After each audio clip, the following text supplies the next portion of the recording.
ভালোবাসা দিবস উদযাপন সম্পর্কিত এক ফেসবুক পোস্টের কারণে সমালোচনার মুখে পড়েছেন মৎস্য ও প্রাণী সম্পদ উপদেষ্টা ফরিদা আক্তার।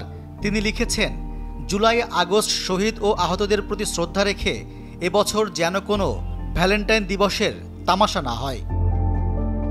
এরপরই ফরিদা আক্তারের এমন মনোভাবের ব্যাপক সমালোচনা শুরু হয়। নেটিজেনরা তার এই কথার বিপরীতে নানা যুক্তি দেখাতে থাকেন। কিছু সময় পর পোস্টে মন্তব্য করার সুযোগ বন্ধ করে দেয়া হয়। বিষয়টি নিয়ে ফরিদা আক্তার কথা বলেছেন প্রথম আলোর সঙ্গে। তিনি জানিয়েছেন, ভালোবাসা দিবস পালনে সরকারি কোনো নিষেধাজ্ঞা নেই। লেখাটি কেবল ছিল তার আহ্বান। উপদেষ্টা বলেন, একটা শহীদ পরিবারের পক্ষ থেকে এই অনুরোধ আমাকে করা হয়েছিল এবং এটা আমি ফিল করি। আমি মন থেকে ফিল করি ভ্যালেন্টাইন দিবস আমাদের দেশের সংস্কৃতি নয়।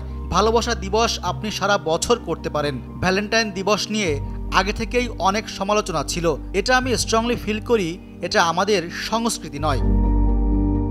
ফরিদা আক্তার আরও বলেন, আমরা ফাল্গুন পালন করব, 21শে ফেব্রুয়ারি পালন করব, কিন্তু এ বছরটা যেহেতু একটা বিশেষ পরিস্থিতি এবং সে পরিস্থিতি আনন্দের নয়, এতগুলো শহীদ ও আহত মানুষের কথা আমরা কোনোভাবেই ভুলতে পারি না।